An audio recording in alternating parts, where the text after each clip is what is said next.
Welcome to the Marketing for Startups podcast.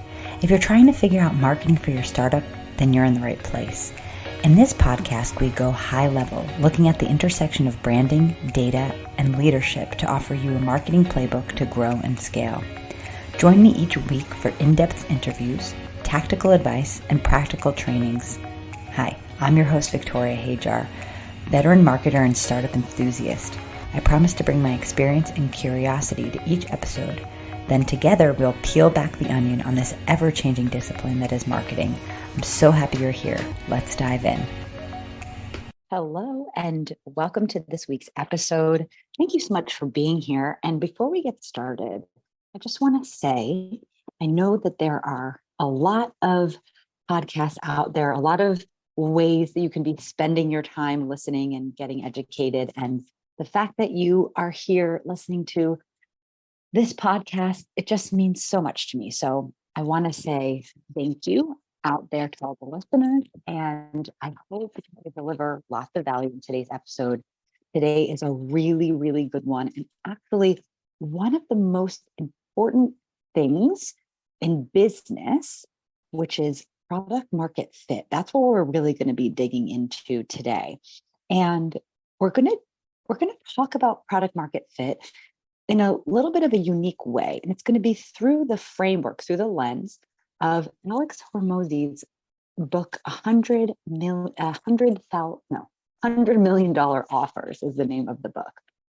And in the book, he talks all about how to craft a irresistible offer. So an offer that people just would feel, as he's quoted saying in the book, people will feel dumb saying no to, right? Like one that they absolutely, no questions asked, need to capitalize on, need to say yes to.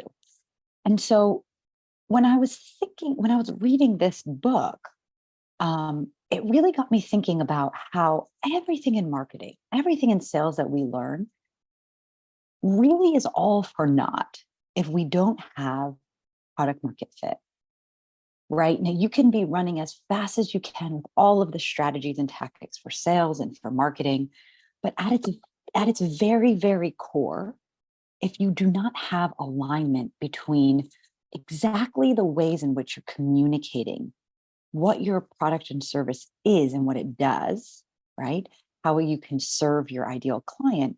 And if your client is really not matching with the way that you're communicating your product or service, then you're kind of starting with a huge deficit, right? It means that no matter what you do, you're actually not going to be successful because you need to have a proven, a product or service that you've proven to yourself that you can sell repeatedly, right? It's not just like a one-off occurrence when you make a sale, because you're not going to be able to sustain revenue, nor are you going to be able to grow your business without actually having a solid offer that is performing for you. And all of the tactics and strategies that I talk about on this podcast, it all really comes down to, well, do you have that product market fit? Now, of course, you can be experimenting with communication. That is what you should do. But all of the experimenting in the world, right, it's going to take you much, much longer if you haven't really meditated on building this, as Alex describes it, irresistible offer. And so that's what I want to dig in today. I want to talk to you about the handful of tactics that Alex breaks down in his book, 3 specifically, that's going to craft your framework for building an irresistible offer. So how can you sort of put your product or service into the world and get people to convert into buyers, right?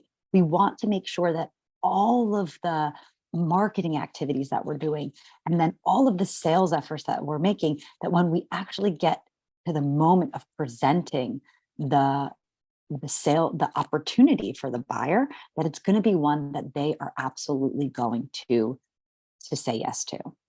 So, all right, before I get into these 3 specific tactics, again, if you enjoy this podcast, and again, I'm so grateful for all of you out there, if you know any entrepreneurial friends that would benefit from this really super important message, because I know in my community, I have so many entrepreneurial friends that are kind of banging their head against the wall, trying to get this product market fit going. They're going to find this super valuable. It would mean so much to me if you can just share this podcast with them. In my own circles, I know that any podcast that fellow marketers or entrepreneurs share with me are the ones that I definitely always listen to. So if you can share this with your friends, it would mean so much to me that we can get this message out to more people. So let's dig into it. I'm talking about 3 specific areas that are Alex Hormozi, he goes deep dive into his book, $100 million offers. And I really recommend reading this book. I think it is absolutely groundbreaking in sort of bringing really step-by-step, tangible, tactical ways of building this offer. And again, even if you've been in business for 10 years, right, and you have some consistent sales, there's so much that you can learn by just doing this deep dive into the way that you frame communicating your product or service. Okay, so we're talking about 3 specific areas of building your offer. Now, let's start at the ground floor, right? What is an offer?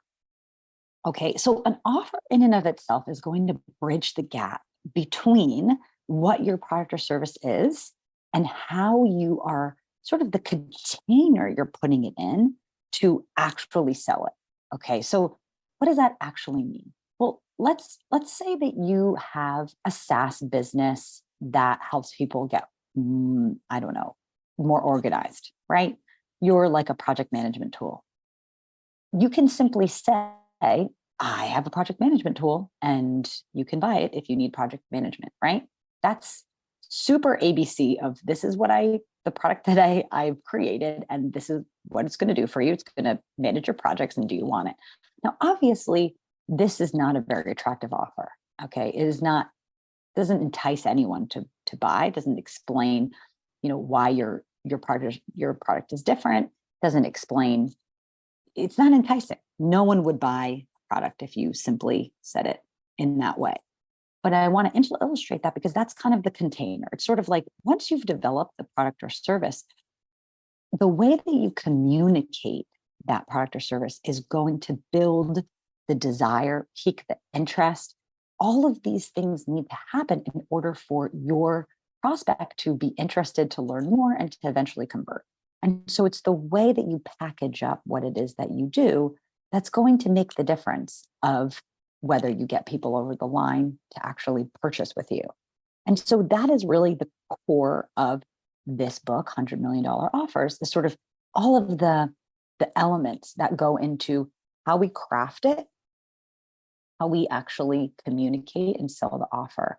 And this process of sort of putting into a container what your product or service does, the language that you use, the different tactics you'd use to kind of match people's pain points with the actual features and benefits of your product or service. This is a game, and it takes a lot of trial and error. And so a lot of folks in the earlier stage of their startup, this is the process for the first, maybe even, first couple of years, is just simply really matching exactly how you communicate what you do and finding that segment of client that click. That's when you have product market fit. And so let's go through sort of 3 hallmarks of how do we kind of craft this offer and then get people over the edge. So I'm going to talk about defining the audience, which is really, really important. I'm going to dig into all of my learnings of not just understanding what your ideal client avatar is, because that's a practice that a lot of us go through. That's sort of the basics of building your business. Taking it a lot further, really designing this matrix between what are their desires, needs, versus how your product or service satisfies that, and then also handling these kind of objections that they may have, right? Those barriers to buy. So we're going to talk about that. So step 1 is sort of defining audience. Step 2, we're going to talk about how we kind of create urgency and scarcity that sort of helps push people over the edge into buying. Because again, a lot of times we need to help people make those decisions as marketers and as salespeople, as founders, right? You need to make sure this is happening in your business. So we're going to talk about some ways to do it. And then we're also going to talk about, how do you kind of make it super easy for people to buy, right? Or to test out, or to whatever, to sort of make it easy to say yes, because all of these things become invisible barriers, right? All of these hoops we need to get people to jump through, right? So we want to make sure that, especially, technology, SaaS, or if it's a consulting or what have you, whatever your product or service is, you want to make sure that it's super easy for people to say yes to, super easy to buy. So let's start with defining the audience, okay? So as I said, I'm sure all of you out there are pretty clear on who you're serving, who your ideal customer is, right? And if you go Google ideal customer avatar and all these things, there's tons of trainings on YouTube I'm sure you can find that's going to bring you through, the psychographic and the demographics of your ideal client. What I love to do with clients, what I always do with all of my, mentees and my clients that I work with, is we go through this thing called the messaging matrix. And this is really the crux of what Alex is talking about in $100 million offers. He spends a couple of chapters really digging into what does your ideal customer need, right? What are their desires, right? And he breaks it down into like basic psychology of sort of like, everyone wants to be loved, everyone wants to have ideal health, and everyone wants to have wealth, right? So it's health, wealth, and love, right?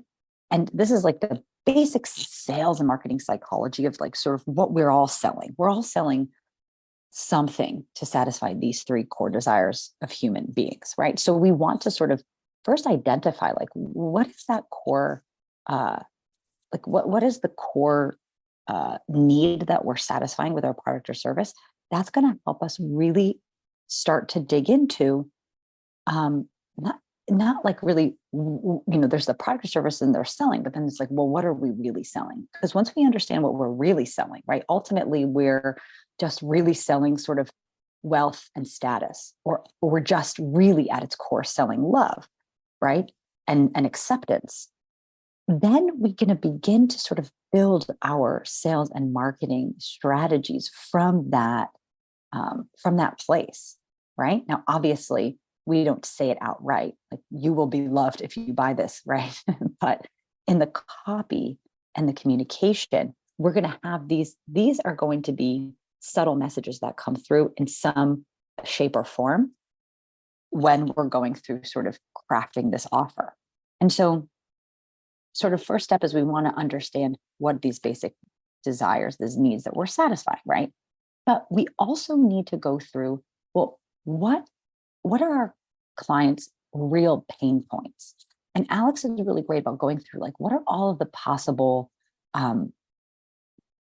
disadvantage people are experiencing in their life due to the problem that they have around wealth, love, or health, whatever your specific business is helping them to overcome, right? Or to improve.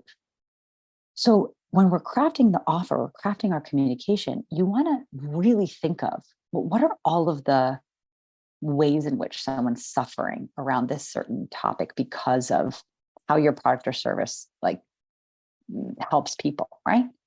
And so he goes through so many examples in the health space because that's sort of his background, Alex's background. If you don't know, he's sort of started out, I think, with a handful of gyms. He was like a gym owner, and he sort of had opened a handful of them, and then he developed a software for gyms. So he sort of really started his career in that space. So there's a lot of examples he has in his book around health and wellness. But again, it's sort of like, well, someone wants to lose weight, right? That's sort of the desire that they have, and the product that he has sort of helps them do that, right? The gym. But it's not just about losing weight, right? We talk about, well, what are all of the other problems that come from that, right? There's lack of confidence, right? I don't feel confident in a bathing suit, or I don't have enough energy to play with my kids. I don't feel vibrant. I don't feel sexy. I don't what X, Y, Z, L, M, N, O, P. So in this process for your own business, it's like, what are all of the ways in which your prospect is suffering, right? And the the second part of this process is saying, well, okay, how, if you don't feel confident, how buying a product or service, your product or service is going to help build that confidence? How is buying your product or service going to help um, make that prospect feel vibrant and energized and all of these things? Because in the end of the day, right, it's like the losing weight is not really probably the most attractive part of the puzzle here. It's about having the vibrancy, the energy, feeling confident, looking good, all of that stuff.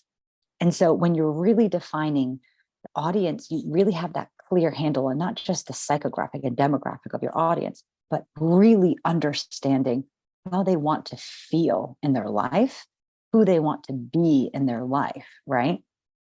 You're going to help demonstrate how your product or service is truly transformational. This is what gets people really excited about what you're selling and what you do. Okay. So this process of really matching that, those sort of pain points, and then how your product or service alleviates, serves, enhances, improves, is really one of the biggest exercises you can do in getting that product market fit, right? Now, once you've gone through experimenting, have some solid idea of like that audience and how you communicate their pain points and how you solve them, right? How you make their lives better. The second piece is that's sort of not enough, right? Now we need to say, okay, how do we sort of create this urgency or this scarcity in order to motivate people to buy? Because there's a lot of folks that, and it doesn't matter literally what you're selling, right? Most times things are not actually on fire. There's a lot of, especially in SaaS products and B2B businesses, right? Which are a lot of my audience members are, right? A lot of times when you're selling into businesses, right, they're usually prioritizing the most urgent or the things that are on fire, right? And maybe that's not your product or service. So in order to sort of really get that consistent flow of clients and prospects actually buying with you, you need to actually work on creating some urgency and scarcity. And in the book, he goes through some really interesting tactics, right? Now, he talks a lot about service-based businesses, but even if you have like a SaaS product, a lot of these apply, which is, if you're running some sort of promotion, which of course does not need to be a discount, could be extra bonuses or extra upgrades or things that you get if you buy within a certain period of time, you can put some date limitations on that specific offer or that specific promotion to help sort of create a little bit of urgency. And also, limit the amount of extra bonuses or extra benefits or whatever if people buy within a certain period of time. Now, using these tools of urgency and scarcity is a really effective tactic in sort of getting folks over the hump to actually purchase with you. And in the offer that you create, not only enveloping this match of their pain point, their possible objection, all these things, and how your product or service addresses those concerns and those needs and desires, also enveloping into this offer some urgency or scarcity is going to help you sell more effectively and more consistently, right? Because a lot of times folks, they need what you sell. Like what you're selling could actually improve their lives dramatically, but a lot of times people need an extra push, an extra nudge to actually get them to take action. And so in incorporating urgency and scarcity into the overall offer that you have can help you just sell again more consistently and efficiently. And that's what we want in our businesses, to have that constant flow, that pipeline constantly convert. Now, last but not least, right, once we've created this perfect match between what our ideal customers need, want, and desire. We've created a little bit of urgency and scarcity around what we're selling to make it more attractive and sort of motivate people into action. The third is making it easier for customers to actually buy with you, making it super easy. And he goes, this is interesting. I never really heard a lot of marketers, at least, talking about this, but he goes for quite a while in the book talking about guarantees, right? And this could be if you're if you're a physical product, but again, this could look like a return policy. But in more of a service-based world, a SaaS-based world, we're looking at what is the guarantee, right? How do we make this an absolute no-brainer? He goes through dozens of examples of guarantees in the book that you can employ. But, an easy one is like a money back guarantee, right? A trial period, or if you're looking for someone to get a certain result, right? That if they don't get the result, that you're going to refund them or do something extra for them or whatever. But he really stresses how important it is to craft and communicate really well, like, a home run guarantee, right? Meaning, in what ways can we eliminate any of the risk for the client, right? Or the prospect or whatever, that again, it's going to be like a no-brainer for them to say yes to, because they do not feel like there's a huge amount of risk in going ahead and purchasing with you. So if we go back to like the SaaS model, for example, this is an interesting one, but the project management tool, we'll go back to project management tool Monday. Here in Miami, I remember seeing tons of billboards on the highway that was communicating how using the Monday tool helps save 1 day per week for people that use the tool, which is actually a pretty bold claim, right? And it's not really, I guess, super measurable, right? It's not like you can scientifically measure it probably in a way that you could like hold the company accountable for. But if they were truly guaranteeing that you would save 1 day a week, an idea of guarantee would say, hey, listen, you're going to purchase, a year worth of this software tool, and which is not cheap. But we guarantee that you're going to save 1 day a week. And we're going to sort of onboard you on exactly how to do that, how to organize your projects so you save that day a week. And if you don't, then we'll give you your money back, something like that. But this is an example of how you could craft a guarantee that's like so good that people would feel dumb not taking you up on it, because there's absolutely no risk on their part, right? And this can become so helpful for any type of business, right? Return policy for products, as I mentioned, but making some sort of promise to our clients, to our prospects, customers, that really remove the risk for them is a super useful way to also get people sort of over the fence to purchase with you. And it's a piece of the puzzle, in my experience with the dozens and dozens of founders that I've worked with. It's a piece of the puzzle that a lot of times founders don't think about. And in $100 million offer books, he talks extensively with how a well-crafted offer could actually translate into just hundreds of thousands of dollars in revenue from his own experiences of sort of selling without a guarantee and then selling, his positioning his offer with a guarantee. And so I feel like this is a really interesting. So again, the guarantee is a opportunity that exists for really addressing, again, at its core, like those objections of that client and that prospect. And it's really a piece of the puzzle that a lot of folks miss. And so I would invite you to experiment with it, right? So these 3 steps, right? How do we sort of really understand our audience's needs, desires, and also objections, right? So I didn't talk so much about it, but this is an important part, right?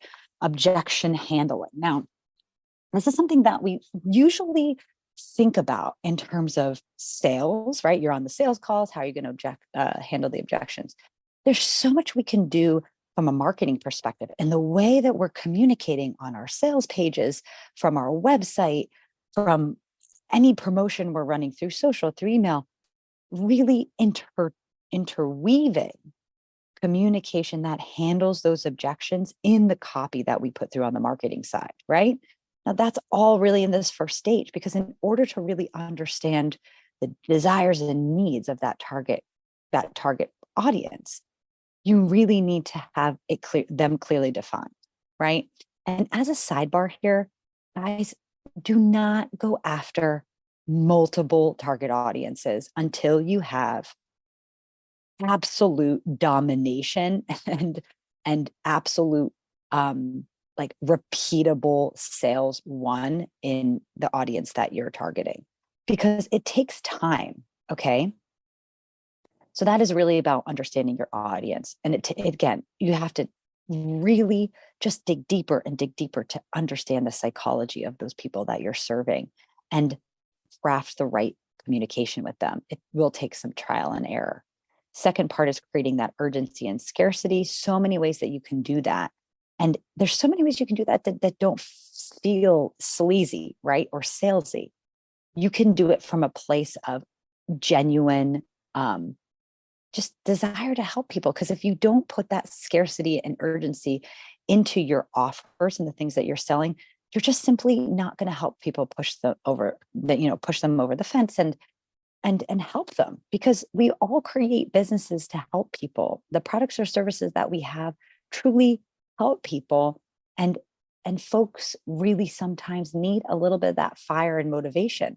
So any way that you can do that in a way that feels aligned with your values, you need to figure out what that is going to be. And last but not least, make it super easy for people to say yes.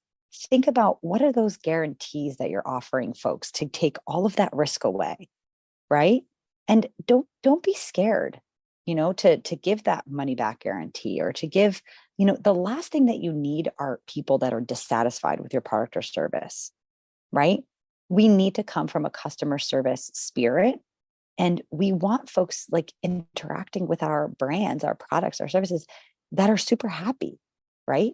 And so a guarantee is a way that we can really keep that communication line open for that satisfaction, right?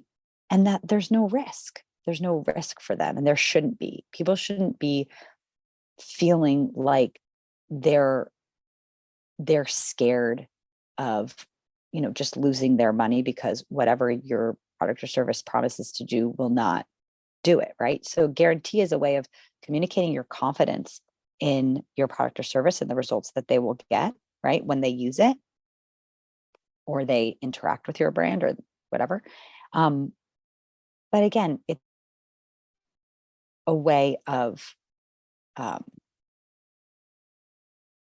now I just lost my train of thought. Sorry. It's a way of, again, pushing people over the fence and getting them to buy, because all of these pieces of the offer is, when we get these right, that's when we have this irresistible offer. We have that massive product market fit confirmed, right? And we're selling this offer in a repeatable way. It's not until we have that nailed down that we can pull those growth levers, right? A lot of us want to get to that 7-figure mark, get to that multiple 7-figure mark, grow our teams, grow our businesses. But this is the bottom floor. You need to make sure that you have whatever you're offering into the world is something that people actually want and that they'll actually buy in a repeatable way, that you don't need to run through hoops. You don't have to try so hard to sell your thing, because you should be communicating it effectively. So I'm super passionate, excited about this book. Alex Hormozi, it's so funny. I think that if you've seen him in any of your feeds on social, I think he comes across as being like a little bit of a meathead, kind of like a dude's dude, which he totally is.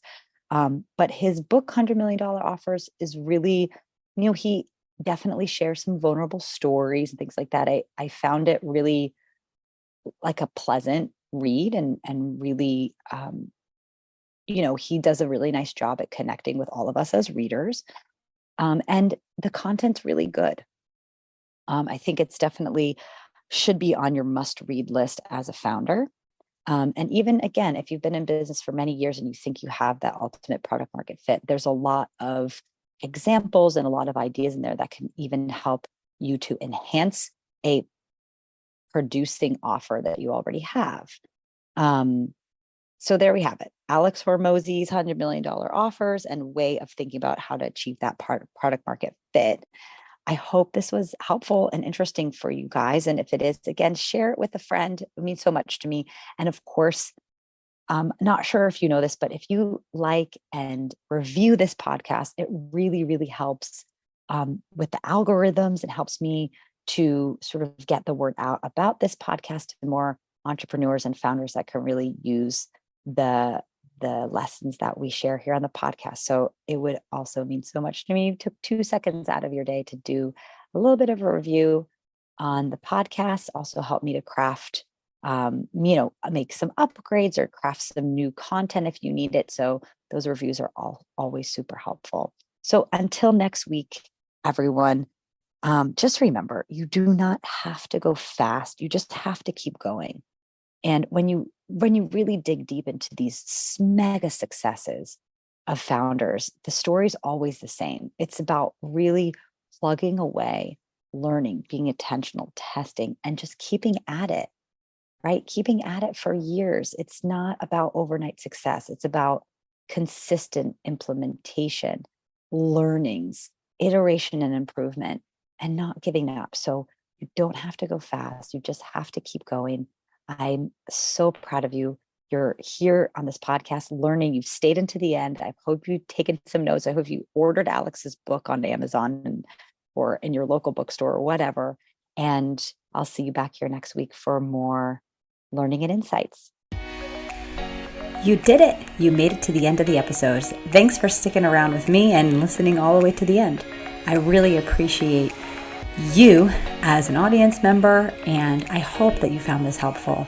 If you did like this episode, it would mean so much to me if you subscribed, if you rate and review this podcast. It helps other people know that this podcast has something worth saying.